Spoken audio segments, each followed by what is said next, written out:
तो हमारा जो टॉपिक है, आज का टॉपिक है वो कौन सा भाई? मेवाड़ का इतिहास। किसका? मेवाड़ का इतिहास।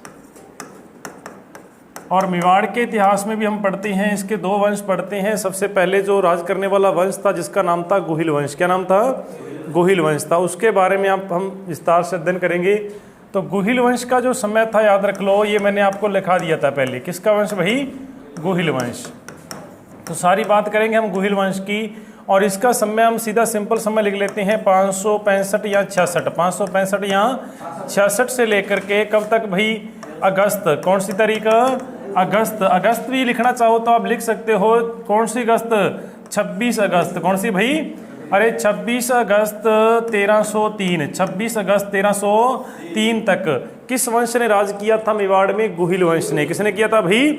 और यही वंश के जो राजा होंगे आगे चल करके कहलाएंगे सिसोदा। क्या कहलाएंगे भाई? यानी सिसोदिया वंश शुरू हो जाएगा, ठीक है ना, वो हम पढ़ेंगे। तो यहाँ से आपको स्पष्ट होना चाहिए हमारा इतिहास है मेवाड़ का। इसी मेवाड़ को प्राचीन काल में क्या कहते थे? शिवी या मेद या मेदपाट। क्या कहते थे भाई? शिवी या मेद या मेदपाट। किसको कहते थे? मेवाड़ को। और उसी स्थान का हम आज इतिहास पढ़ने जा रहे हैं। तो इसमें पहला वंश राज करने वाला कौन सा होगा बता दो भाई? गोहिल वंश। और इसका समय भी याद रखना है 565 से 66 से लेकर के कब तक? अगस्त 1303 बोलना चाहिए। अगस्त 1303 तक याद रखना है। अब इसमें कौन कौन राज करने वाले थे? गोहिल वंश कहाँ से आता है, सारी हम बात करेंगे। तो सबसे पहले हम बात करते हैं गोहिल वंश के बारे में। तो इसको क्या क्या नाम दिए जाते हैं? तो हम बात करते हैं सबसे पहले एक प्रसिद्ध इतिहासकार होता है जिसका नाम होता है कर्नल जेम्स टोड। कौन होता है भाई? तो बस सिर्फ आपने समझना है colonel James Tod. Colonel James Tod ने क्या कहेगा ये? कर्नल जेम्स टोड ने इन गोहिलों के बारे में क्या कहा? आपको पता है कर्नल जेम्स टोड जो है वो विदेशी थे। कौन थे भाई? इन्होंने गोहिलों को क्या कहा? ये विदेशी जाति थी। क्या थी भाई? अरे जो विदेश का होगा वो क्या कहेगा? ये विदेशी लोग थे और यहाँ करके राज करने लगे। और किस नाम से जाने लगे भाई? गोहिल वंश से, गोहिल से नाम से। समझ रही बात? तो विदेशी जाति थी। किसके द्वारा? अरे किसके द्वारा? कर्नल जेम्स टोड के द्वारा, जिसको राजस्थान के इतिहास का पिता कहते हैं, घोड़े वाले बाबा कहते हैं। किसको? कर्नल जेम्स टोड को। उसने क्या कहा? इनको विदेशी कहा। क्या कहा भाई? विदेशी। फिर उसके बाद में एक हम पढ़ते हैं अबुल फजल। कौन पढ़ते हैं भाई? अबुल फजल ने भी फजूल में क्या कह दिया? अबुल फजल ने क्या कहा इनको? कि ये लोग कहाँ के हैं? ये मुसलमान हैं। कौन है भाई? मुसलमान है। मतलब ईरान का एक राजा हुआ। कहाँ का?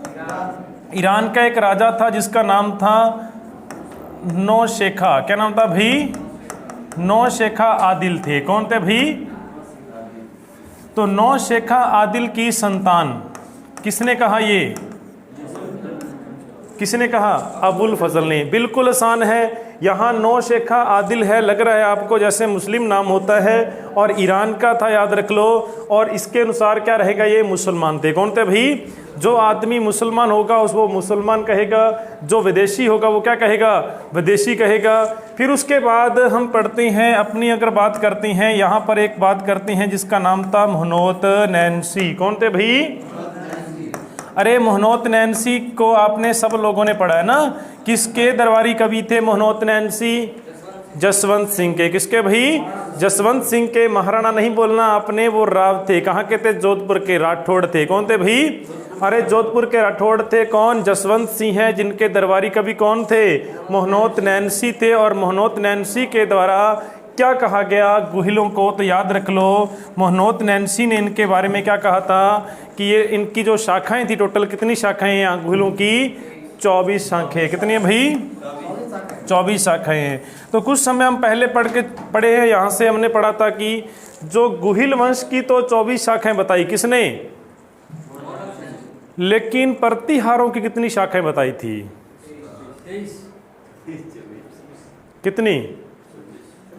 अभी पढ़ा था 2-3 दिन पहले। 26 शाखाएं। कितनी भाई? 26 शाखाएं थी। कितनी थी?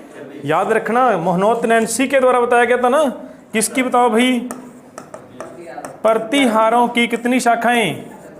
26। और उनमें से आपको याद रखना है 2 शाखाएं थी, वो कहाँ थी? राजपुताने में। कहाँ थी?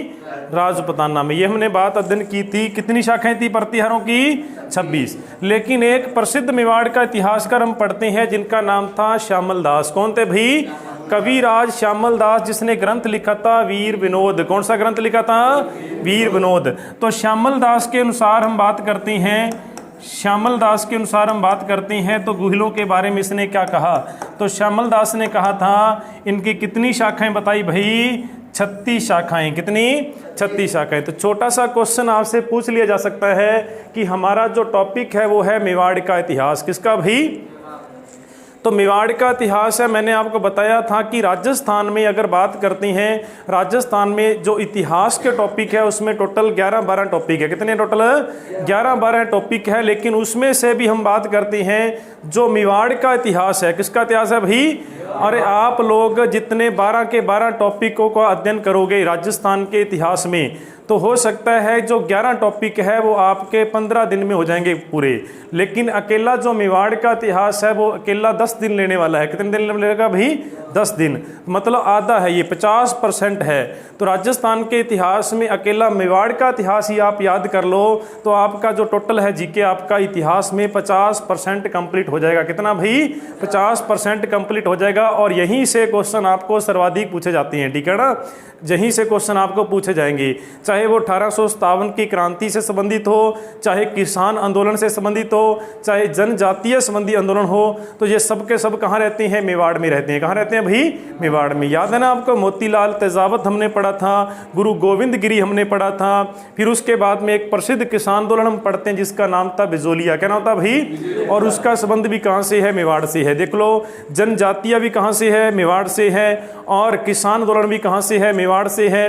फिर उसके बाद हम पढ़ते हैं 1857 की क्रांति, और 1857 की क्रांति में भी मेवाड़ का काफी योगदान रहेगा, काफी योगदान रहेगा। तो वहां से भी क्वेश्चन आने की संभावना रहती है। फिर उसके बाद हम पढ़ते हैं दुर्ग स्थापत्य कला की बात करते हैं। तो स्थापत्य कला का टॉपिक जितना ही दुर्गों वाला टॉपिक है, मंदिरों वाला टॉपिक है, सर्वाधिक क्वेश्चन कहां से पूछे जाते हैं? मेवाड़ से। कहां से भाई? फिर उसके बाद में चित्रकला हस्तकला का संबंध पूछा जाएगा आपको मेवाड़ से। कहां से पूछा जाएगा? देख लेना, उसका आंसर दक्षिण वाले जिले होंगे, दक्षिण वाले जिले होंगे, क्योंकि हमारे रेगिस्तान के जो जिले हैं, यहाँ मरुस्थल के जिले हैं, यहाँ पर तो बहुत कम विकास हुआ। सबसे ज्यादा विकास तो राजस्थान के दक्षिण में। कहाँ पर हुआ भाई? दक्षिण में। फिर उसके बाद ज्योग्राफी के जितने टॉपिक है आपके, खनिज हो जाए, यहाँ आपके हम पढ़ते हैं उद्योग हम पढ़ते हैं, ये सारा का सारा कहाँ रहता है? दक्षिण में रहता है। कहाँ रहता है भाई? दक्षिण में। तो मतलब ये सारा का सारा टॉपिक अच्छे ढंग से पढ़ लो तो बहुत अच्छे अच्छे क्वेश्चन आपके हल हो सकते हैं, ठीक है ना? तो हमारा टॉपिक जो है वो है मेवाड़ का इतिहास। कौन सा था भाई? फिर मैं एक बार आपको बता दूं, जो मेवाड़ का इतिहास है इसको 2 पार्टों में पढ़ते हैं। कितने पार्टों में भाई? 2 पार्टों में। सबसे पहले मेवाड़ में जो राज करने वाला वंश था वो कौन सा था बताओ भाई? गुहिल वंश। इतना याद रखना आपने, कौन सा वंश था? गुहिल वंश। फिर उसके बाद में यही गुहिल वंश के जो राजा थे आगे चल करके अपने आप क्या कहलाएंगे? सिसोदिया। क्या कहलाएंगे भाई? सिसोदिया। क्योंकि ये सिसोदा गांव में रहेंगे, इसकी सारी हम डिटेल पढ़ेंगे। कौन सा वंश हो गया? सिसोदिया वंश हो गया। कौन सा हो गया भाई? अरे सिसोदा गांव में रहने के कारण इनका नाम क्या हो गया? सिसोदिया वंश हो गया। पहले कौन सा वंश था ये? फिर कौन सा हो गया? सिसोदिया वंश। हम इस वंश की बात कर रहे हैं मेवाड़ के, जिसको प्राचीन काल में इस भूमि को, मेवाड़ वाली भूमि को प्राचीन काल में शिवी मेद या मेदपाट के नाम से जाना जाता था। शिवी मेद या मेदपाट के नाम से जाना जाता था। और इसी भूमि का हम अध्ययन कर रहे हैं। इसमें सबसे पहला वंश कौन सा बताओ भाई? गुहिल वंश। और गुहिल वंश का हमने समय लिखा कहां से कहां तक है बता दो? 565 से लेकर के कब तक है? अगस्त 1303 तक। कब तक है भाई? एक बार मेरे साथ बोलो, 565 से लेकर के अगस्त 1303। क्या बोलना है भाई? 565 से लेकर के अगस्त 1303 तक किस वंश ने राज किया? अरे गुहिल वंश ने राज कब से कब तक किया? 565 से अगस्त 1303। और भी बात याद रख लो, यहां पर जो 565 वाला आंकड़ा लिखा है ये भारत की कुल रियासतें थी। कितनी भाई? अरे भारत की टोटल कितनी रियासतें थी? 565 रियासतें थी भारत की टोटल। 565 रियासतें थी, याद रखना है आपने। और 565 में ही हमारे कौन से वंश का स्थापना होती है? गुहिल वंश की। और ये राजस्थान की सबसे प्राचीन रियासत है। अरे राजस्थान में टोटल कितनी रियासतें थी बताओ भाई? 19। कितनी थी? राजस्थान में 19 थी, भारत में 565 थी। कितनी थी भाई? राजस्थान में कितनी रियासतें थी और भारत में कितनी थी? और 565 में ही किस वंश की स्थापना होती है? और 565 में गुहिल वंश की स्थापना होती है। 565 ही कुल रियासतें थी भारत में। राजस्थान में 19 रियासतें थी, लेकिन सबसे प्राचीन रियासत है वो कौन सी है? गुहिल वंश वाली है, यानी मेवाड़ वाली है। कौन सी है? राजस्थान की 19 रियासतों में सबसे प्राचीन रियासत कौन सी है? मेवाड़ है, जिसमें वंश कौन सा रहेगा? गुहिल वंश। और इन गुहिलों के बारे में किसने क्या कहा वो हम पढ़ रहे हैं। कर्नल जेम्स टोड जो था, राजस्थान के इतिहास का पिता कहलाता है, घोड़े वाले बाबा कहलाते हैं, जो विदेशी थे। क्या थे भाई? जो विदेश से आए थे। इन्होंने क्या कहा गुहिलों को कि ये कौन सी जाति है? विदेशी थी। कौन सी थी भाई? बाहर से आए थे, आकर के राज करने लगे और इन लोगों ने इनको अपना राजा स्वीकार कर लिया, तो ये गुहिल वंश हो गया। किस क्या कहा उसने? विदेशी कहा। लेकिन इसके बारे में दो शब्द और भी याद रख लो, ये इनको सूर्यवंशी भी कहेंगे। क्या कहेंगे भाई? और इनको कहेंगे रघुवंशी। क्या कहेंगे भाई? रघुवंशी। कौन कहते हैं ये बताओ? Colonel James Tod. फिर उसके बाद में अबुल फजल, याद रख लो, अबुल फजल ने भी फजूल में कह दिया कि ये तो मुसलमान है। कौन है भाई? जो बंदा जैसा होगा वो वैसा ही कहेगा ना, जो विदेश से आया विदेशी कहेगा। जो मुसलमान था उसने कहा ये नौशेखा आदिल था, एक ईरान का राजा था, उनकी संतान है। किन की संतान है भाई? नौशेखा जो राजा था ईरान का था, उसकी संतान है। कौन? गुहिल। किसने कहा ये? अबुल फजल ने कहा। मोहनोत नैन्सी, जिनको मारवाड़ का अबुल फजल कहते हैं, और मोहनोत नैन्सी ने गुहिलों की कितनी शाखाओं का अध्ययन किया? 24। और इनका समर्थन किया था किसका भाई? इनका समर्थन किया था टोड ने। किसने किया था भाई? कर्नल जेम्स टोड ने मोहनोत नैन्सी का समर्थन किया था कि 24 शाखें हैं। बिल्कुल सही कह रहे हैं। कौन बताओ? मोहनोत नैन्सी। फिर मेवाड़ का प्रसिद्ध इतिहासकार हम पढ़ेंगे। कौन? श्यामल दास। श्यामल दास ने कहा कितनी शाखाएं टोटल? 36 शाखाएं। कितनी है? 36 शाखाएं, याद रखना। फिर उसके बाद जो हिंदू लोग हैं, कौन है भाई? हिंदू जो लोग हैं वो गुहिलों को क्या मानते हैं? राम के वंशज। क्या मानते हैं भाई? राम के वंशज। कौन मानते हैं? हिंदू लोग जो हैं वो गुहिलों को क्या मानते हैं? भगवान राम के वंशज मानते हैं। इतनी बात याद रखनी है गुहिलों की उत्पत्ति को लेकर के, कोई दिक्कत नहीं है। अब उसके बाद हम बात करते हैं गुहिल वंश का जो पहला राजा कौन हुआ। यहां तक क्लियर है बात? आगे हम चलते हैं तो गुहिल वंश की अगर बात करते हैं, सबसे जो पहला राजा हुआ जिसका नाम था भाई गुहिलदित्य। क्या नाम था भाई? गुहिलदित्य। यहाँ इसको कई बार लिखा जाता है गुहादित्य। क्या लिखते हैं भाई? गुहादित्य। एक ही बात है, गुहिलदित्य या गुहादित्य। ये कहाँ से आया, हम इसकी बात करते हैं। जो गुहिलदित्य था, याद रख लो, एक बल्लवी जो गुजरात था। कौन सा भाई? बल्लवी जो गुजरात का एक राजा था जिसका नाम था, याद रख लो, शिलादित्य। क्या नाम था भाई? शिलादित्य। क्या नाम था? शिलादित्य। बल्लवी का राजा कौन था? शिलादित्य। और शिलादित्य की एक पत्नी थी जिसका नाम था भाई, याद रखना अपने, पुष्पावती। क्या नाम था भाई? पुष्पावती। क्या नाम था इसका?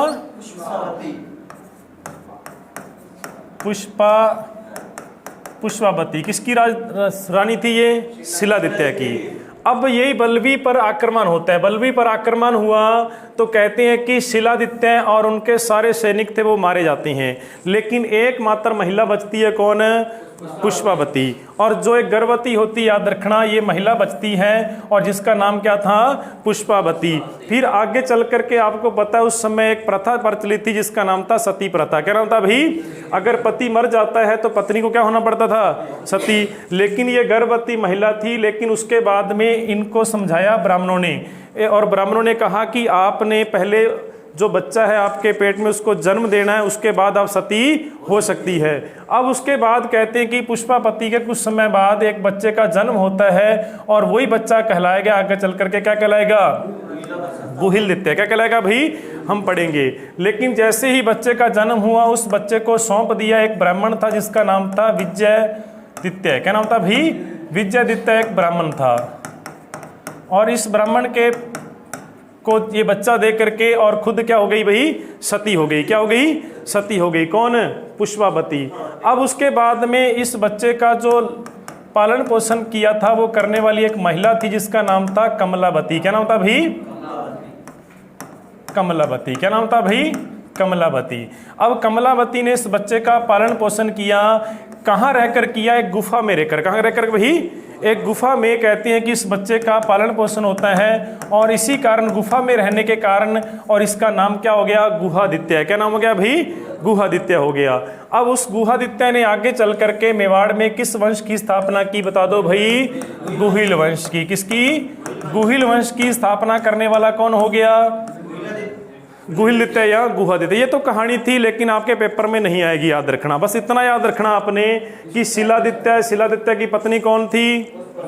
और शिलादित्य की मृत्यु हो जाती है। पुष्पावती ने कहते सती होना था लेकिन बच्चे का जन्म होता है, उसके बाद सती होती है और बच्चे का नाम क्या हो गया?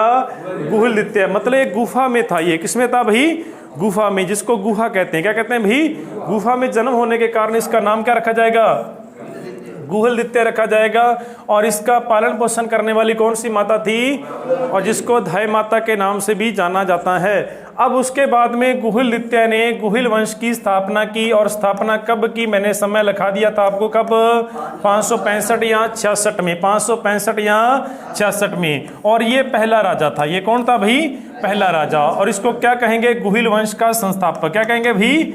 गुहिल वंश का संस्थापक कहेंगे। संस्थापक कह सकते हैं हम इनको, आदि पुरुष कह सकते हैं हम इसको, और मूल पुरुष कह सकते हैं। क्या कह सकते हैं भाई? मूल पुरुष। तो आपसे यही क्वेश्चन पूछे जाने की पूरी संभावना है कि गुहिल वंश का संस्थापक कौन था? गुहिल वंश का आदि पुरुष मूल पुरुष कौन है? यहाँ तक कोई दिक्कत नहीं है। और बस इतनी क्वेश्चन याद रखने। ये तो कहानियां होती है, अलग अलग कहानियां लिखी होती है किताबों में, ठीक है ना। इसके ऊपर गौर करना आपने। गुहिल वंश का पहला राजा गुहिलदित्य था और इसको आदि पुरुष मूल पुरुष संस्थापक कहते हैं। तो पहला होगा, ये अपने आप ही कहलाएगा। बस याद रखना समय आपने 565 या 66 की बात याद रखनी है। अब उसके बाद में दूसरा प्रतापी राजा जिसको हम बोलते हैं गुहिल वंश का वास्तविक संस्थापक। क्या बोलते हैं भाई? अरे वास्तविक संस्थापक कौन था उसके बारे में आपको अध्ययन करना है। 3-4 क्वेश्चन इसके बनेंगे जिनका नाम था कालभोज। क्या नाम था भाई? कालभोज। अरे कालभोज की अगर बात करते हैं, इसका समय लिखा होता है 734 से लेकर के 753 तक। किसका समय था बताओ भाई? कालभोज का। तो ये कालभोज दूसरा राजा था। कौन था भाई? दूसरा। इसको कहेंगे वास्तविक संस्थापक। क्या कहेंगे इसको भाई? वास्तविक संस्थापक कहेंगे। सारी मैं इसकी कहानी नहीं आपको बताऊंगा लेकिन थोड़े से क्वेश्चन पे चलते हैं हम। जितने क्वेश्चन है इसके, 5 ही क्वेश्चन है इसके। कितने क्वेश्चन है अभी टोटल? 5। कहानी सब लोग देख सकते हो, यूट्यूब पे कहानी पड़ी होती है इनकी, ठीक है ना। तो याद रख लो, कालभोज जब छोटा था उसके पिता की क्या हो जाती है?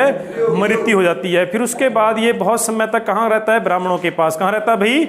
और वहीं ब्राह्मणों की गायें चराता है। याद रख लो, ये कहानी सब आनी चाहिए आपको, ठीक है ना। क्या है इसमें से क्वेश्चन नहीं पूछा जाएगा। तो फिर हम बात करते हैं कालभोज ने क्या किया भाई?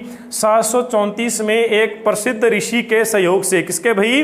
यानी ऋषि के आशीर्वाद से इसने फिर दोबारा चित्तौड़ को क्या किया? विजय किया। और चित्तौड़ में कौन राज कर रहा था उस समय? मान मौर्य। कौन थे भाई? बस याद रखना है, मान मौर्य कहाँ थे बताओ भाई? चित्तौड़ में था। और इस मान मौर्य को पराजित करने वाले कौन थे? कालभोज। तो कालभोज ने आक्रमण किया किसके ऊपर? मान मौर्य के ऊपर आक्रमण किया, चित्तौड़ को विजय किया। किसको विजय किया भाई? चित्तौड़ को विजय करने वाला कौन हो गया? कालभोज हो गया। कौन हो गया भाई? कालभोज ने आक्रमण किया मान मौर्य के ऊपर, चित्तौड़ के ऊपर, और चित्तौड़ को क्या किया? विजय कर लिया। अब उसके बाद में यही कालभोज था जिसने सबसे पहले किस वंश की बताओ भाई? गुहिल वंश की क्या बनाई?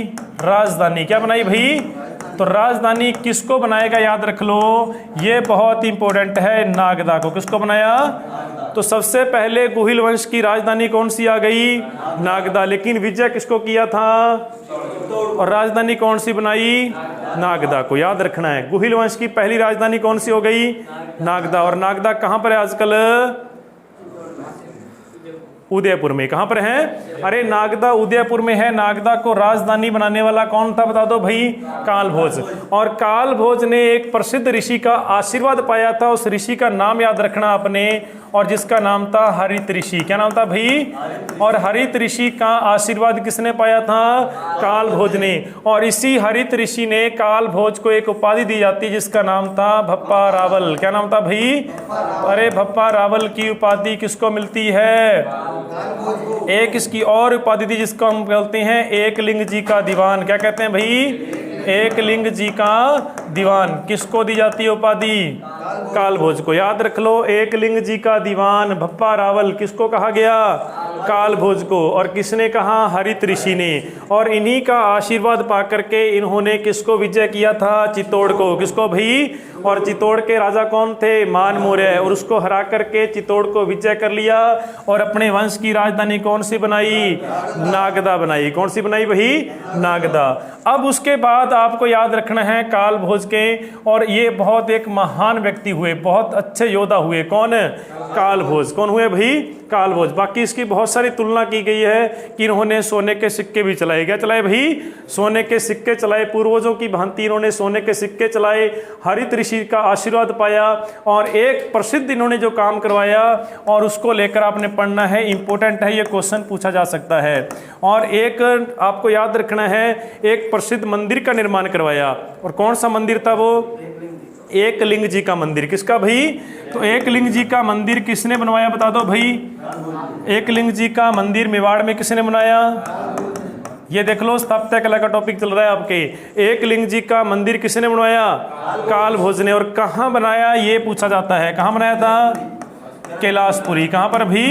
अरे कैलाशपुरी उदयपुर में किसका मंदिर बन गया? एकलिंग जी का मंदिर। और बनाने वाला कौन हो गया? कालभोज हो गया। समझारी बात। तो ये स्थापत्य कला का टॉपिक हो गया। और एकलिंग जी का दीवान भप्पा रावल हरित ऋषि याद रखना है। और उसके बाद में गुहिल वंश का संस्थापक, राजधानी कौन सी होगी? पहली नागदा। अरे मैंने फिर बोल रहा हूँ, कालभोज के जो क्वेश्चन है वो कितने हैं? सिर्फ 5। कितने हैं? पहला क्वेश्चन क्या देखो, पहला क्वेश्चन है गुहिल वंश की राजधानी किसने बनाई? किसको बनाया? नागदा। कोई दिक्कत नहीं है, तो पहली राजधानी नागदा होगी इनकी। फिर उसके बाद भी ये क्या कहलाएगा? वास्तविक संस्थापक। क्या कहलाएगा? फिर उसके बाद सारा का सौरंद आपको देना है हरित ऋषि को। किसको भाई? हरित ऋषि ने। इनको 2 उपाधियां दी जाती है। कौन कौन सी? भप्पा रावल की और एकलिंग जी का दीवान। और इन्होंने एकलिंग जी के दीवान के रूप में सारी उम्र कार्य किया और एक मंदिर बनवाया। किसका? एकलिंग जी का। और कहाँ बनाया गया? कैलाशपुरी में। फिर उसके बाद आपको याद रखना है, और हरित ऋषि का आशीर्वाद पा करके किसको विजय किया? चित्तौड़ को। और चित्तौड़ का राजा कौन था? मान मौर्य। ये सारा का सारा संबंध था किसका होता है भाई? कालभोज का। तो पहली राजधानी कौन सी हो गई? नागदा। अब तीसरा राजा हम पढ़ते हैं, इसके बाद कौन आता है? तीसरा राजा आता है अलट। कौन आता है भाई? अलट। कौन आएगा? अलट। अरे सुनो बात, इसको याद कर लो, इसके 2 क्वेश्चन है अलट के। बोलो, अलट ने पलट दी। अलट ने राजधानी, क्या राजधानी पलट दी? किसने? अलट ने पलट दी। क्या? अरे नागदा से आहड़ को बना लिया। किसको बना लिया? अब दूसरी राजधानी कौन सी हो गई? आहड़। तो अलट के समय एक काम क्या हुआ कि जो नागदा राजधानी थी, कौन सी भाई? और इस नागदा से कहाँ ले गया? ये आहड़ ले गया। कहाँ ले गया भाई? अरे नागदा से आहड़ को राजधानी बनाने वाला कौन हो गया? अलट ने पलट दी। क्या? कहाँ से? कहाँ? कहाँ ले गया? आहड़ ले गया। फिर दूसरा क्वेश्चन इसका बनता है, इसको इतिहास में आलू रावल कहती है। क्या कहते हैं भाई? तो आलू की तरह घूमता रहा ये कौन? आलू रावल। किसे कहेंगे? अलट को कहेंगे। तो आलू रावल कहते हैं इसको इतिहास में। नागदा से आहड़ क्या ले गया ये बताओ भाई? राजधानी। तीसरा इसका इंपॉर्टेंट याद रख लो, और इसने सबसे पहले कौन सी प्रथा चलाई थी? नौकरशाही प्रथा। कौन सी भाई? मेवाड़ में सर्वप्रथम नौकरशाही प्रथा चलाने वाला कौन था? अलट था। कौन था भाई? अलट था। याद रख लो, नौकरशाही प्रथा की शुरुआत किसने कर दी? अलट ने। इतिहास में क्या कहते हैं इसको? आलू रावल। क्या कहते हैं भाई? आलू रावल कहते हैं। और नागदा से कहाँ ले गया? आहड़ ले गया। ये किसका क्वेश्चन था बताओ भाई? अलट का। किसका? जब भी अलट बोलना है तीसरे नंबर पे है। कितने नंबर पे? देखो, 1 नंबर पे कौन था? गुहिल द्वितीय। कौन था? और 2 नंबर पे कौन था? और 3 नंबर पे कौन था? अलट। 3 नंबर पे 3 लिखते हैं तो अलट अपने आप निकलेगा। 3 लिखते हैं तो अलट अपने आप निकलेगा। देखो 3 लिखा हुआ है। क्या लिखा हुआ है? 3 से अलट बनाना है। अलट ने पलट दी। 3 ही क्वेश्चन है इसके, 3 ही क्वेश्चन है। अलट ने पलट दी राजधानी। अलट को आलू रावल नौकरशाही प्रथा की शुरुआत की थी। फिर उसके बाद में अलट के बाद आता है शक्तिमान, शक्ति कपूर। कौन आता है भाई? कौन आता है? शक्ति कपूर। शक्ति कपूर आएगा, शक्तिमान नहीं। कौन आएगा? शक्ति कपूर। हाँ, इसका क्वेश्चन याद रखना, यहाँ से क्वेश्चन पूछा जा सकता है, लेकिन इसका नाम नहीं पूछेगा, नाम नहीं पूछेगा शक्ति कुमार का, ठीक है ना। तो शक्तिमान ही है वैसे तो, ठीक है ना। शक्ति कपूर कौन था भाई? तो सुनो बात, शक्ति कपूर की बात हम बात करते हैं। इसमें क्या था? तो इस समय क्या हुआ, शक्ति कुमार के समय इस मेवाड़ पर आक्रमण हुआ। कहाँ पर आक्रमण हुआ? आहड़ पर। कहाँ पर हुआ भाई? अरे आहड़ पर आक्रमण हुआ। किसका आक्रमण हुआ? परमार राजा। किसका राजा भाई? परमार। ये परमार कहाँ के थे? मालवा के। कहाँ के भाई? अरे मालवा का राजा था परमार, जिसका नाम था मुंज। क्या नाम था भाई? अरे क्या नाम था इसका? मुंज। अरे परमार वंशीय राजा था मुंज, और मुंज ने शक्ति कपूर के ऊपर क्या किया? आक्रमण किया और आहड़ को नष्ट कर दिया। किसको नष्ट कर दिया? आहड़ को क्या कर दिया भाई? नष्ट कर दिया। किसने किया था? मुंज ने। किसने किया था? मुंज ने। और ये अब शक्ति कुमार जो था वो क्या हो गया? कमजोर हो गया। क्या हो गया भाई? कमजोर। और यहाँ पर किसका प्रभाव हो गया? परमार राजाओं का। किसका भाई? अरे परमार राजाओं का यहाँ पर प्रभाव हो जाता है। और इसी परमार वंश का जो एक अन्य राजा था जिसका नाम था भोज। क्या नाम था भाई? भोज। याद रखना, ये बहुत इंपॉर्टेंट है। और इसी भोज ने हमारे मेवाड़ में चित्तौड़ में एक मंदिर बनवाया था, और जिसका नाम था त्रिभुवन। कौन सा भाई? ये बहुत बार क्वेश्चन में पूछा गया, याद रख लेना। त्रिभुवन मंदिर का निर्माण किसने करवाया था? भोज। कौन था ये? परमार वंशीय राजा था। कौन था भाई? अरे परमार वंशीय राजा था, मालवा का था, जिसने त्रिभुवन मंदिर बनवाया। और इस मंदिर का बाद में पुनः निर्माण करवाया था। किसका भाई? पुनः निर्माण किसने करवाया था? मोक्कल ने। किसने करवाया था भाई? मोक्कल ने। और पुनः निर्माण करके इसका नाम रख दिया समाधीश्वर। क्या रख दिया भाई? समाधीश्वर मंदिर। क्या रख दिया इसका नाम? समाधीश्वर। तो ये भी पूछा जाएगा,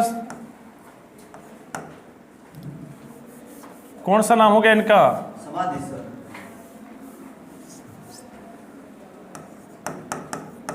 समाधीश्वर मंदिर, ठीक है ना। इसको याद रखना है। तो ये देखो ध्यान से, शक्ति कपूर के समय किसका आक्रमण होता है? परमारों का। अरे हम आगे चलकर जब मेवाड़ पढ़ते हैं ना, तो मेवाड़ का भी एक राजा आता है। कौन आता है? राजा नहीं, राजकुमार कौन होता है? भोज होता है। कौन होता है? और उस भोज के साथ किसकी शादी होती? मीरा की। किसकी होती है? जो संत एकमात्र महिला संत थी जिसका नाम क्या था? मीरा। और मीरा के पति का नाम क्या था? भोज था। ये पिछले रीट में पूछा गया था कि मीरा के पति का नाम क्या था, इतने पूछा था। क्या था? उसका आंसर भोज था। लेकिन ये भोज कौन है? परमार वंशीय है। कौन है? और जिसने एक मंदिर बनवाया, कौन सा? त्रिभुवन मंदिर बनवाया। और इस मंदिर का पुनः निर्माण किसने करवाया था? मोक्कल ने। और मोक्कल कौन था? कुंभा का बाप था। कौन था भाई? अरे कुंभा का जो पिता था मोक्कल, और उस मोक्कल ने इसका पुण्य निर्माण करवा करके इसका नाम क्या रख दिया? समाधीश्वर। इतना याद रखना है। समझा रही बात? ये स्थापत्य कला मंदिर वाला टॉपिक। अब उसके बाद हम बात करते हैं, अब किसका राज हो गया बताओ भाई? परमारों का। किसका हो गया? परमारों का। फिर उस शक्ति कुमार के बाद आगे चल करके काफी पीढ़ी के बाद में एक राजा हुआ जिसका नाम था रण सिंह। कौन था भाई? रण सिंह। तो बस नाम ही याद रखना है। शक्ति कुमार के बाद किसको याद रखना बताओ भाई? रण सिंह को। रण सिंह के समय क्या होता है? पहले तो एक बात याद रख लो, मैं हमेशा बोलता हूं आपको कि जैसे ही रण शब्द आ जाए, क्या जाए भाई? तो रण में कौन होते हैं? जोधा होते हैं। रण में कौन होते हैं? अरे रण भूमि में कौन होते हैं? जोधे। कितने होने चाहिए? कम से कम 2। कितने होने चाहिए भाई?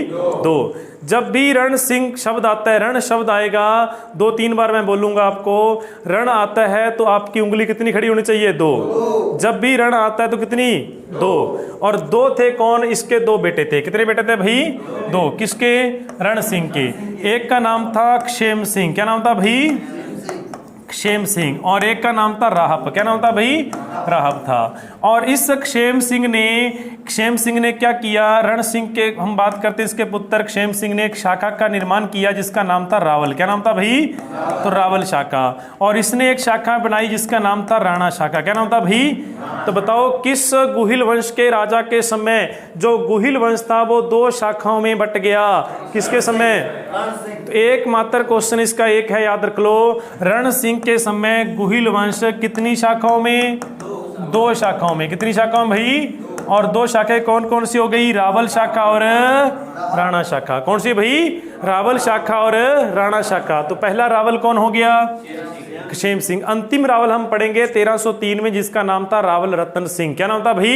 ये तो क्वेश्चन बहुत बार पूछा गया कि मेवाड़ में गुहिल वंश का अंतिम रावल कौन था? रावल रतन सिंह। लेकिन पहला रावल जब पूछा गया तो भी दिक्कत आएगी, ठीक है ना। तो पहला रावल कौन था बताओ भाई? क्षेम सिंह था। और इसी समय एक इनका भाई कौन था? राहप। राहप ने कौन सी शाखा बनाई? राणा शाखा। तो मैंने कहा जब भी रण आता है तो दो बातें याद रखनी है। जब भी रण आएगा तो कितनी बातें? दो। और दो शाखाएं निकलती है। दो शाखाएं कौन कौन सी होती है? रावल और राणा शाखा। रावल शाखा निकालने वाला कौन था? क्षेम सिंह। और राणा शाखा किसने बनाई? राहप ने। यहां तक कोई दिक्कत नहीं है। इसके इतने क्वेश्चन पढ़ने हैं। रण सिंह के बाद में आगे जो मेवाड़ में राज करेगा, ये जो बंदा होगा राहप होगा, ये तो यहां से चला जाएगा, एक छोटे से गांव में जाकर के अपनी जागीर स्थापित करता है, जिसका नाम था कौन सी? सिसोदा। कौन सी भाई? अरे ये तो चला जाए, कौन से गांव में चला जाएगा? सिसोदा। कौन चला जाएगा? राहप। तो राहप ने सिसोदा गांव में जाकर के वहां पर अपनी जो नींव स्थापित की, किस वंश की? सॉरी, कौन सी शाखा की? राणा शाखा की। समझा रही बात? तो राणा शाखा का राहप कहां चला गया? सिसोदा। और इसी गांव से बाद में निकलेगा जिसको हम बोलेंगे राणा। क्या बोलेंगे भाई? राणा। और कौन सा वंश? सिसोदिया वंश। क्या पढ़ेंगे भाई? सिसोदिया। आगे चल करके बहुत महान राणा होंगे, जैसे राणा कुंभा होगा, राणा प्रताप होगा, उससे पहले राणा सांगा था, फिर राणा उदय सिंह होगा, फिर उसके बाद हम पढ़ते हैं आगे चल करके राज सिंह होगा। कौन होगा भाई? राज सिंह। तो बहुत सारे महान व्यक्ति होते हैं जो इन वंश से हम पढ़ेंगे। लेकिन उससे पहले हम बात करते हैं रण सिंह के बाद आगे राज कौन करेगा बताओ भाई? क्षेम सिंह। कौन करेगा? क्षेम सिंह। यहां तक कोई दिक्कत नहीं है, क्षेम सिंह। अब उसके बाद में एक व्यक्ति का नाम आपने पढ़ना है, जिसका नाम था समर सिंह। कौन आएगा भाई? समर सिंह। तो यहां तक देखो थोड़ी सी बात, हमने सबसे पहले कौन सा नाम किया था भाई? गुहिलदित्य। क्या किया था भाई? गुहिलदित्य किया था। फिर उसके बाद में दूसरा राजा हमने पढ़ा था कौन? कालभोज। कौन पढ़ा था? कालभोज। और तीसरा व्यक्ति हमने किसको पढ़ा? अलट को। किसको पढ़ा भाई? अलट को। और चौथा व्यक्ति हमने पढ़ा था कौन? शक्ति कुमार। कौन था भाई? शक्ति कुमार हो गया। फिर उसके बाद हमने पढ़ा किसको? रण सिंह को। किसको पढ़ा भाई? रण सिंह को। रण सिंह के बाद इसका अगला उत्तराधिकारी कौन होगा? कौन होगा? क्षेम सिंह। कौन होगा भाई? और क्षेम सिंह ने अपने नाम का क्या लगाया? रावल। क्या लगाया भाई? रावल। यहां तक हमने कहानी क्लियर कर ली। समझा रही बात? अब उसके बाद में और इस क्षेम सिंह के बाद हम पढ़ते हैं, तो अगला राजा हम पढ़ते हैं जिसका नाम था भाई कौन था? सामत सिंह। कौन था भाई? एक बार इसको पढ़ना है, सामत सिंह को। इसके एक ही क्वेश्चन पढ़ लो तो आसान रह जाएगा। सामत सिंह क्या होता है इसके समय देखो। जब सामत सिंह था उस समय गुजरात में, इधर हम बात करते हैं गुजरात में कौन सा वंश था भाई? चालुक्य वंश। कौन सा? गुजरात में कौन सा वंश था? चालुक्य। हम चार वंश पढ़ते हैं ना, एक चौहान। कौन थे? चौहान। एक चालुक्य। चौहान, चालुक्य, प्रतिहार, परमार। कितने थे टोटल? चार। कौन कौन से बोलना? चौहान, चालुक्य, प्रतिहार, परमार। दो पैसे दो चैसे याद रख लो। चैसे कौन कौन से दो है? चौहान। और पैसे कौन से हैं? प्रतिहार और परमान। ये चारों के चारों जातियां, इनका उद्भव होता है एक ही समय में। कब होता है? एक ही समय में। समझा रही बात? चार जातियां निकलती हैं, एक चालुक्य, एक चौहान, एक प्रतिहार, एक परमार। ये चार बड़ी जातियां निकलती है, एक ही समय में निकलती है। और इसका जन्म बोलते हम अग्नि से हुआ। कहां से हुआ? अग्नि से पैदा हुई चार जातियां, जिनमें प्रारंभ में सबसे शक्तिशाली जो जाति थी जिसका नाम था प्रतिहार। कौन सी थी भाई? और जिस प्रतिहार को हम कहते हैं गुर्जर प्रतिहार। क्या कहते हैं भाई? और गुर्जर प्रतिहार की हम बात करते हैं, अपने ही जिले के थे। वो कौन से थे? जालोर के। कहां के भाई? अरे इसी भूमि में, यहां हम आज बैठे हैं, इसी भूमि में राज करने वाला कौन सा वंश था? प्रतिहार वंश। कौन सा था भाई? अरे गुर्जर प्रतिहारों ने यहां हमारी इस भूमि के ऊपर क्या किया? राज किया। क्या किया भाई? राज। और प्रारंभ में सबसे शक्तिशाली थी। प्रारंभ में क्या थी भाई? सब लोग गुर्जर प्रतिहारों के अधीन थे। सामंत थे। क्या थे भाई? अधीन थे। अब उसके बाद हम पढ़ते हैं यहाँ पर, जब सामंत सिंह था और उस समय गुजरात का चालुक्य वंश था, और चालुक्य वंश का राजा था, याद रख लो, अजयपाल। कौन था भाई? अजयपाल। कौन था? अजयपाल था। सामंत सिंह ने पहले तो सबसे पहले याद रख लो, चालुक्य नरेश जो अजयपाल था, क्योंकि यहाँ का जो शासन था वो कमजोर हो चुका था। जैसे अजयपाल की निगाहें हमारे मेवाड़ के ऊपर पड़ती है, तो आगे से सामना किसने किया? सामंत सिंह ने। तो सामंत सिंह ने अजयपाल को पराजित कर दिया। किसको पराजित कर दिया? अजयपाल को। तो अजयपाल को क्या कर दिया बताओ भाई? पराजित कर दिया। और अजयपाल कौन सा राजा था? चालुक्य वंश का। किसका भी? चालुक्य वंश का। तो अजयपाल पराजित हो जाता है किसके हाथों? बताओ भी, सामंत सिंह को। अब उसके बाद सामंत सिंह की जो शादी होती है, किसकी? बताओ भाई, सामंत सिंह की शादी होती है। शादी आगे चल करके विवाद का कारण बनेगी। और शादी किसके साथ होती है? एक चौहान होता है। कौन होता है भाई? चौहान। इधर कौन था? चालुक्य। इधर कौन था? एक से तो दुश्मनी हो गई और इधर से क्या हो गया? संबंध हो गया रिश्ते का। किसका भाई? रिश्ते का। और चौहान वंश का एक राजा जिसका नाम था भाई पृथ्वीराज चौहान। क्या नाम था? पृथ्वीराज चौहान सेकंड था। पृथ्वीराज चौहान क्या था? तृतीय नहीं था, द्वितीय था, सेकंड था। पृथ्वीराज चौहान तृतीय का भाई लगता था ये, ठीक है ना। तो पृथ्वीराज चौहान तृतीय का जो भाई हम पढ़ते हैं जिसका नाम क्या था? पृथ्वीराज चौहान सेकंड था। और इसी पृथ्वीराज चौहान सेकंड की एक बहन जिसका नाम था पृथ्वीबाई। क्या नाम था भाई? पृथ्वीबाई थी। क्या नाम था इसका? पृथ्वीबाई थी। और इसकी शादी किसके साथ हो गई? सामंत सिंह के साथ। किसके साथ हो गई भाई? सामंत सिंह के साथ। समझा रही बात? अब एक चय तो हटा दिया और दूसरे चय को अपने साथ ले आया। कौन? सामंत सिंह। कौन ले आया भाई? कौन सा चय हार गया इनसे? चालुक्य। अरे चालुक्य पराजित कर दिया और इधर से किसको साथ में ले लिया? चौहान को। और चौहान कौन था? पृथ्वीराज सेकंड था। उसकी बहन कौन थी? पृथ्वीबाई थी। उसके साथ क्या हो जाती है इनकी? शादी। लेकिन उधर हम बात करते हैं प्रतिहार में कौन था? तो नीचे प्रतिहार राज कर रहा था हमारे इधर नडोल में। कहां पर भाई? और नडोल में जो प्रतिहार था उसका नाम, नडोल में जो उस समय चौहान थे, कौन थे भाई? चौहान। इन्हीं की शाखा थी एक छोटी सी नडोल की शाखा ना, चौहानों से निकल करके आती है नडोल की शाखा। और उस नडोल में बैठा था उस समय कौन था? कीर्तिपाल। कौन था भाई? तो कीर्तिपाल चौहान था। कौन था?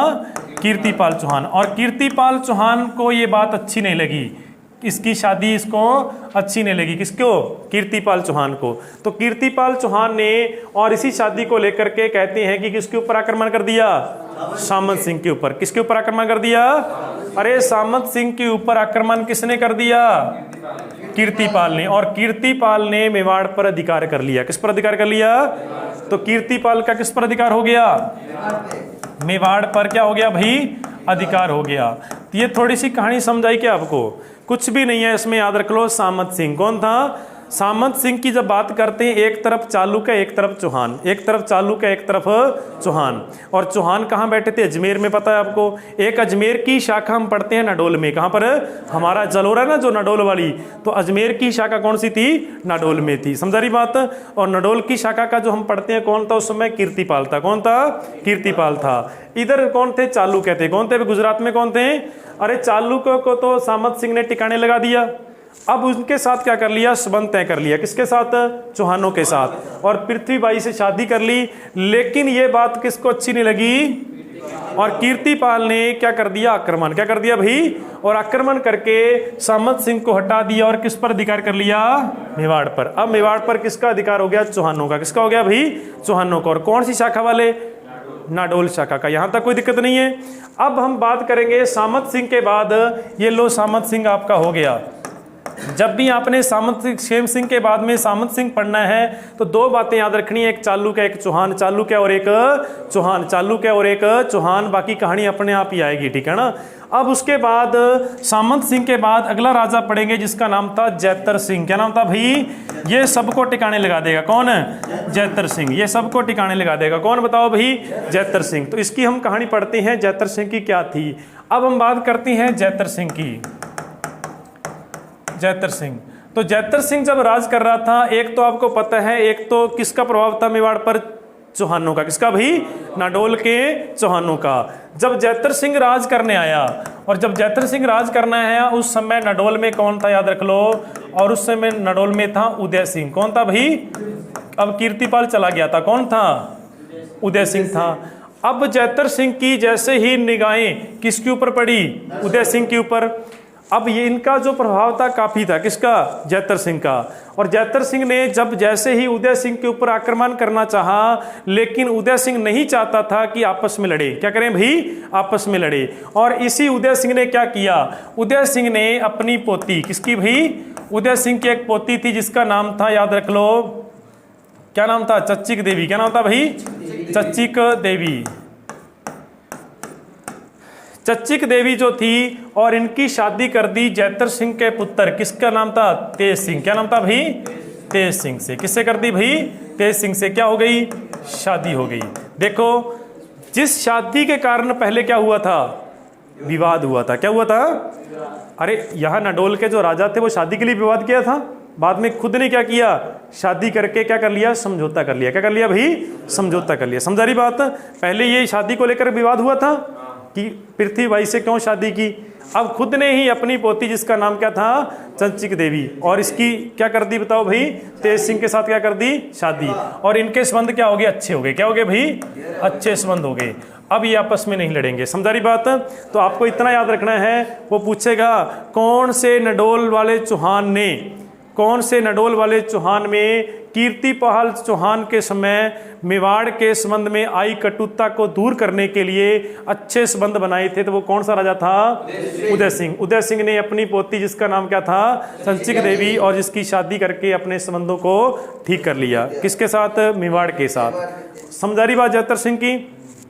ये टिकाने लगा दिया नडोल वाला। अब इसके बाद जैतर सिंह के ऊपर किसकी निगाहें पड़ती है? दिल्ली की। किसकी भाई?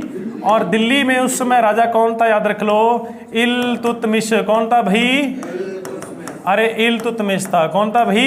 इल्तुतमिश था। जो पहला हम पढ़ते हैं गुलाम वंश, और गुलाम वंश का राजा कौन था? इल्तुतमिश था। इल्तुतमिश ने भी किसके ऊपर आक्रमण किया?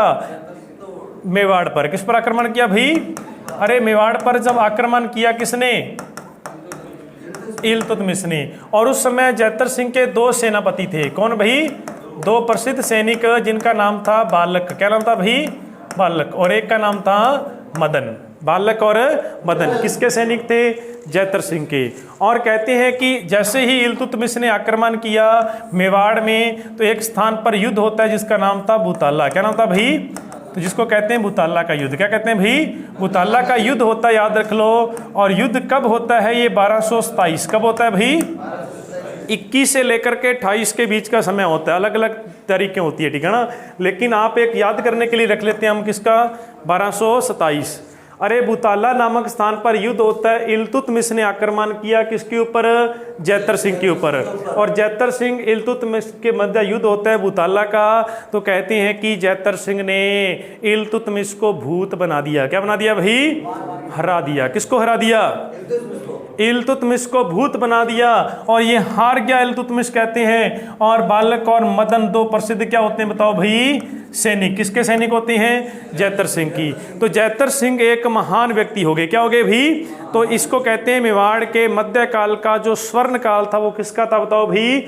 जैतर सिंह था। मेवाड़ के जो मध्यकाल का स्वर्ण काल किसका माना जाता है? जैतर सिंह का। किसका माना जाता है भाई? जैतर सिंह का, याद रखना है। और जैतर सिंह ने दिल्ली को टिकाने लगा दिया, और जैतर सिंह ने इधर नडोल वालों को टिकाने लगा दिया। समझा रही बात? तो जैतर सिंह के ये तो बातें याद रखनी है। इस युद्ध का जो प्रमाण मिलता है हमारे को, एक ग्रंथ है जिसका नाम है हमीर मद मर्दन। क्या नाम है भाई? हमीर मद मर्दन। किसने लिखा था ये? जय सिंह सूरी ने। किसने लिखा था भाई? अरे जय सिंह सूरी के द्वारा एक ग्रंथ लिखा गया जिसका नाम क्या था? हमीर मद मर्दन। सुनो बात, ये बहुत इंपॉर्टेंट है, क्योंकि हम पढ़ते हैं कि रणथंभौर का चौहान था कौन? हमीर। कौन था भाई? तो हमीर जो रणथंभौर का चौहान था, उस हमीर ने भी साका किया था। किसके साथ हुआ था? अलाउद्दीन खिलजी के साथ। रणथंभौर का जो पहला साका होता है राजस्थान का, वो क्या होता है? पहला साका होता है। अरे राजस्थान का पहला साका 1301 में। कब होता है? 1301 में। उस समय रणथंभौर का शासक कौन था? कौन था? हमीर देव चौहान। कौन था? और दिल्ली का राजा कौन आया था? अलाउद्दीन खिलजी आया था। और उसका जो उल्लेख मिलता है, उसका उल्लेख भी हमारे को किस ग्रंथ में मिलेगा बताओ भाई? हमीर मद मर्दन में। ऐसा हम पढ़ते हैं। लेकिन याद रख लो, ये हमीर किसके लिए यूज किया गया है? अरे हमीर उपाधि थी किसकी बताओ? इल्तुतमिश की। किसकी भाई? अरे इल्तुतमिश की क्या थी ये? उपाधि थी। कई बार ऐसा पूछा जा सकता है कि हमीर मद मर्दन के अनुसार इल्तुतमिश को जैतर सिंह के मध्य क्या होता है? युद्ध होता है, भूताला का युद्ध होता है। और इसमें हमीर किसको कहा गया? तो कौन था बताओ भाई? इल्तुतमिश की उपाधि थी। किसकी उपाधि थी ये? इल्तुतमिश की। याद रखना है आपने। फिर इसके बारे में हम एक क्वेश्चन कर लेते हैं इल्तुतमिश को। सुनो बात, नाम क्या था इसका? बोलो अपने नाम से, बोलो जोर से, बोलो सभी लोग। इल्तुतमिश। क्या नाम था? ई से शुरू होता है। किससे होता है? और ई से एक शब्द याद रखना, ईंट। क्या रखना है भाई? अरे ईंट, इल्तुतमिश याद रख लो। क्या बोलना? दर बोलना इसको, दोनों शब्द बोलना है इकट्ठे। बस इतनी बात याद करते ही 2 क्वेश्चन आप कहेंगे। देखो ध्यान से। इल्तुतमिश ने मेवाड़ पर आक्रमण किया। किस पर आक्रमण किया? और मेवाड़ की ईंट उखाड़ के ले गया। किसकी? अरे मेवाड़ को तहस नहस कौन कर गया था? इल्तुतमिश। लेकिन हम लिखते तो हैं बुतल्ला के युद्ध में जीत गया था, लेकिन जब इतिहास पढ़ते हैं दिल्ली का, उसमें आपका आता है इल्तुतमिश गया मेवाड़ में और मेवाड़ को क्या कर गया? नष्ट कर दिया। क्या कर दिया भाई? तो मेवाड़ की क्या ले गया उठा के? ईंट। कौन? इल्तुतमिश। और जैसे ईंट लेके गया और वापस दिल्ली नहीं लेके गया, और मध्य में आता है अजमेर। क्या आता है भाई? और अजमेर में एक दरगाह पर लगा गया। कौन कौन लगा गया दरगाह पर? तो याद रख लो, इल्तुतमिश ने एक जगह तो ईंटें उखाड़ दी नीम की, और एक जगह नींव रख दी। किसकी? ख्वाजा साहब की दरगाह जो है ना अजमेर में, अरे उसकी नींव रखने वाला कौन था? इल्तुतमिश था। कौन था भाई? अरे ख्वाजा साहब की दरगाह की नींव किसने रखी? और कहाँ की नींव उखाड़ दी? किसने? बस याद रख लो, इल्तुतमिश ईंट ले गया, ईंट लगा गया। ठीक है ना? कहाँ से ईंट ले गया? कहाँ लगा गया ईंट? अजमेर। इतनी बात याद रखना, 2 क्वेश्चन आपके होंगे। ठीक है ना? ख्वाजा साहब की दरगाह की नींव रखने वाला कौन है? और मेवाड़ को नष्ट कौन कर गया? दिल्ली का सुल्तान इल्तुतमिश। इतना याद आ जाएगा भाई। याद रख लो, एक जैतर सिंह याद रखना है, बालक मदन सैनिक थे, बुताला का युद्ध होता है। इधर किसको टिकाने लगा दिया? उदय सिंह को। किसको भाई? नडोल का चौहान था, उदय सिंह था। यहां तक कोई दिक्कत नहीं है। अब जैतर सिंह के बाद अगला इसका पुत्र कौन आने वाला है? तेज सिंह। तेज सिंह के साथ शादी किसकी होती है? चच्चिक देवी। कौन थी भाई? चच्चिक देवी। अब उसके बाद हम बात करते हैं तेज सिंह की। किसकी भाई? बिल्कुल आसान है। जब तेज सिंह पढ़ते हैं ना, तो आपका एक क्वेश्चन और भी क्लियर होता है चित्रकला का। किसका भाई? चित्रकला का, क्योंकि तेज सिंह को ज्यादातर पूछा जाएगा चित्रकला से। तेज सिंह के समय सर्वप्रथम क्या हुआ भाई? एक ग्रंथ लिखा गया 1260 में, और उस ग्रंथ का नाम था श्रावक प्रतिक्रमण चूर्णी। क्या नाम था भाई? श्रावक प्रतिक्रमण सूत्र चूर्णी। किसके समय लिखा गया ये बताओ? तेज सिंह के समय। ये मेवाड़ का पहला चित्रित ग्रंथ था। प्रथम चित्रित ग्रंथ कौन सा बताओ भाई? पहला प्रथम चित्रित ग्रंथ कौन सा हो गया?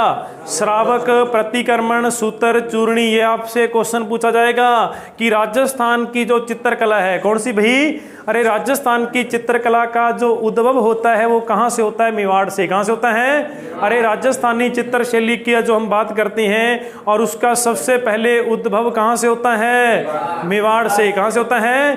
और किस राजा के समय होता है? और कब होता है? और किस ग्रंथ से होता है? समझा रही बात? अरे राजस्थान की बात कर रहा हूं मैं, पूरे राजस्थान की हम बात करते हैं तो पहले कहां से होता है? तेज सिंह के समय मेवाड़ से होता है, 1260 में होता है। और श्रावक प्रतिक्रमण सूत्र चूर्णी ग्रंथ लिखा गया, और ये ग्रंथ किसने लिखा था? किसकी कलम से लिखा गया? कमल चंद्र की। किसकी भाई? अरे कमल चंद्र की कलम से क्या लिखा गया? ग्रंथ। बिल्कुल आसान बात है। सबसे पहले राजस्थान के तेज चित्र बनने कब शुरू हुए? तेज सिंह के समय। अरे सबसे पहले तेज चित्र बनने किसके समय शुरू हुए? और किसकी कलम से? किसकी कलम से? और ग्रंथ का नाम है श्रावक प्रतिक्रमण सूत्र चूर्णी। याद रह जाएगा इतना भाई।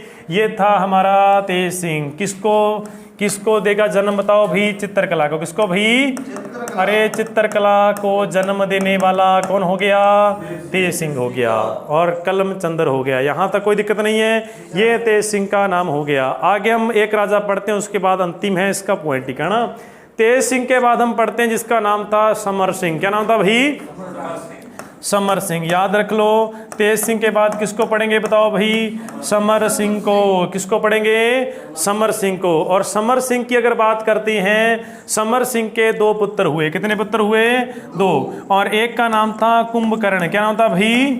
कुंभकर्ण। और एक का नाम था, याद रख लो, रतन सिंह। क्या नाम था भाई? एक रतन सिंह था और एक कौन था? कुंभकर्ण था। जो कुंभकर्ण था वो तो यहाँ से चला गया, कहाँ चला गया? नेपाल। कहाँ चला गया भाई? और नेपाल में जाकर के कौन से वंश की स्थापना की? गुहिल वंश की। किसकी भाई? गुहिल वंश की। किसने की थी बताओ भाई? कुंभकर्ण ने। अब समर सिंह के बाद राजा कौन राज करेगा? रतन सिंह। इसकी हम बात करेंगे। लेकिन समर सिंह के समय आपको याद रखना है, समर सिंह जो था इसने दिल्ली के साथ पंगा लिया। किसके साथ भाई? और दिल्ली के साथ संघर्ष के बीज बोने वाला कौन था?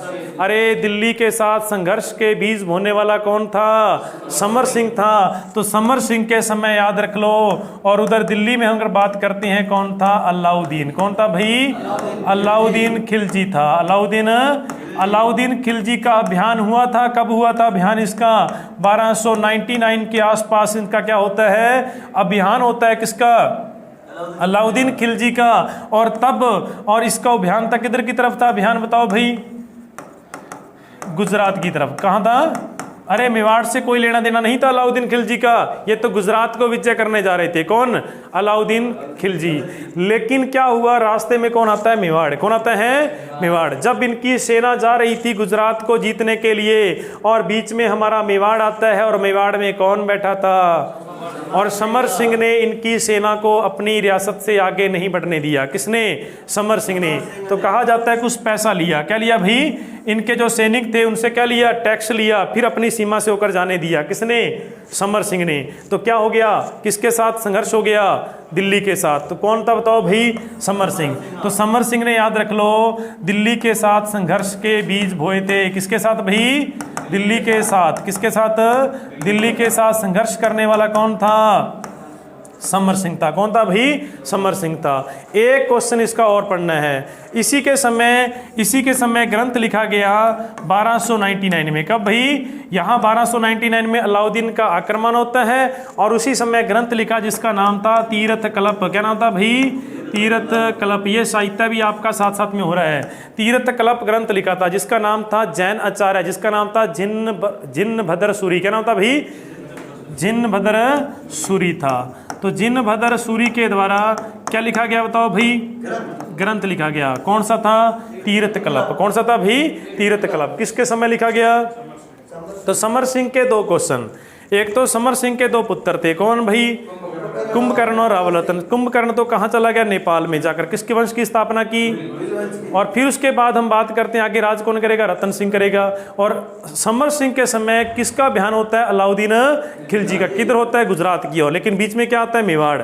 और इस समर सिंह ने अलाउद्दीन खिलजी के सैनिकों के साथ अच्छा व्यवहार नहीं किया, और इसी के साथ क्या हो गया? उनके साथ क्या हो जाएगा? संघर्ष। अब जो समर सिंह था इनकी तो हो गई मृत्यु। कब हो जाती है? 1302 में। कब भाई? 1302 में क्या होगी इनकी? मृत्यु। अब इनका पुत्र कौन बैठेगा? रतन सिंह। तो रतन सिंह की थोड़ी सी हम कहानी पढ़ते हैं, तो ये हमारा गुहिल वंश क्या हो जाएगा भाई? समाप्त हो जाएगा। तो बात करते हैं रतन सिंह। किसकी? रतन सिंह। और आपको पता है कि 100% यहाँ से क्वेश्चन आने की 100% संभावना रहती है। किससे? रतन सिंह से। तो रतन सिंह का समय बिल्कुल छोटा सा समय है, 1302 से लेकर के कब तक बताओ भाई? ऐसा लिख दूं मैं पूरा 26 अगस्त। कौन सी? 26 अगस्त 1303 को। समझा रही बात? ये समय किसका था? 1 साल का। कितने साल का? 1 साल का। देखते हैं रतन सिंह के बारे में क्या था। बाकी तो सब लोगों ने कहानी पढ़ी है, ठीक है ना। फिर भी याद रख लो, रतन सिंह के ऊपर किसने आक्रमण किया था? सबसे पहले तो बता दो भाई? अलाउद्दीन खिलजी ने। बस ये आक्रमण था। तो जो रतन सिंह था उसका अंतिम समय था ना, अलाउद्दीन खिलजी का क्या होता है बताओ भाई? आक्रमण होता है। बस आक्रमण ही पढ़ना। क्यों किया आक्रमण? अलाउद्दीन खिलजी ने रतन सिंह के ऊपर आक्रमण क्यों किया? अगर ये कारण आपको पता चल गया तो रतन सिंह पूरा हो गया। रतन सिंह क्या हो गया भाई? पूरा इतिहास हो गया रतन सिंह का। तो किसने आक्रमण किया बताओ भाई? और क्यों किया? इसके 3 कारण है। कितने कारण हैं? 3। तो अलाउद्दीन खिलजी ने मेवाड़ पर आक्रमण क्यों किया? किस पर भाई? मेवाड़ पर आक्रमण क्यों किया? इसके कितने कारण हम पढ़ते हैं? 3 आक्रमण। पहला कारण तो इसका बनता है कि अलाउद्दीन खिलजी जो था उसकी नीति थी साम्राज्यवादी। क्या थी भाई? वो अपने साम्राज्य को क्या चाहता था? बढ़ाना चाहता था। तो हम लिख सकते हैं एक शॉर्ट में, एक अक्षर में, जिसको हम बोलेंगे साम्राज्यवादी। क्या बोलेंगे अभी? साम्राज्यवादी। क्योंकि आपको पता है जो मेवाड़ था, जो चित्तौड़ था, वो सामरिक महत्व से, व्यापारिक महत्व से और एक बहुत अच्छा स्थान था। यहाँ पर रह करके सब चारों ओर हम जा सकते थे, ठीक है ना। इसी कारण उसने इस स्थान को चुना था कि इसको विजय करना चाहिए। किसको? मेवाड़ को। पहली बात होगी, साम्राज्यवादी नीति हो गई। दूसरी अगर बात करते हैं, एक इतिहासकार बताते हैं कि एक सुंदर महिला जिसका नाम था पद्मिनी। क्या नाम था भाई? पद्मिनी। और इसको लेकर के क्या हुआ? यहाँ पर आक्रमण हुआ। समझा रही बात? एक कारण बन गया पद्मिनी वाला हो गया, सुंदर महिला थी, और एक कौन सा हो गया? साम्राज्यवादी। तीसरा कारण यह था कि जब अलाउद्दीन खिलजी ने गुजरात पर आक्रमण किया था, किस पर आक्रमण किया था भाई? और उस समय समर सिंह ने अलाउद्दीन खिलजी की सेना के साथ अच्छा व्यवहार नहीं किया था और उसका बदला लेना चाहता था। कौन? अलाउद्दीन खिलजी। समझा रही बात? तो यहाँ लिख सकते हैं हम किसके द्वारा? समर सिंह द्वारा अच्छा व्यवहार न करना, अच्छा व्यवहार न करना। अरे समझ रहे बात क्या? तीनों बातें, कोई दिक्कत नहीं है। ये तीन कारण थे अलाउद्दीन खिलजी के आक्रमण करने के। ये तो साम्राज्यवादी नीति तो अपने सिर्फ सीधा पढ़ना है। फिर उसके बाद में पद्मिनी के बारे में आपको कहानी एक दी जाती है पूरी। यहाँ से कुछ ना कुछ क्वेश्चन पूछ लेता वो, इसकी हम पढ़ते हैं। जैसे ही पढ़ेंगे तो रतन सिंह क्या हो जाएगा? हमारा पूरा हो जाएगा। तो शुरू करते हैं रतन सिंह। आपको पता है रतन सिंह यहाँ जो मेवाड़ का राजा था, किसका राजा था भाई? मेवाड़ का। अंतिम रावल था ये। अंतिम क्या था भाई? रावल था। कौन? अंतिम रावल था। ये बहुत सुंदर था लड़का। कौन? रतन सिंह था। अब उसके बाद एक इसकी पत्नी थी जिसका नाम था नागमती। क्या नाम था भाई? नागमती। पद्मिनी तो आएगी अभी, ठीक है ना। कौन थी? नागमती थी। इधर इसके नीचे हम बात करते हैं, एक द्वीप था जिसका नाम था सिहल द्वीप। क्या नाम था भाई? सिहल द्वीप। और जिसको आजकल कहते हैं हम श्रीलंका। क्या कहते हैं भाई? श्रीलंका कहते हैं। समझा रही बात? कौन सा द्वीप था? सिहल द्वीप। यहाँ का एक राजा था जिसका नाम था भाई, याद रख लो, गंधर्व सेन। क्या नाम था? गंधर्व सेन। और एक इसकी पत्नी थी जिसका नाम था चंपा देवी। क्या नाम था भाई? चंपा देवी। और इनकी एक संतान थी जिसका नाम था पद्मिनी। क्या नाम था भाई? पद्मिनी। कहाँ की रहने वाली थी ये बता दो भाई? श्रीलंका की। कहाँ की रहने वाली थी?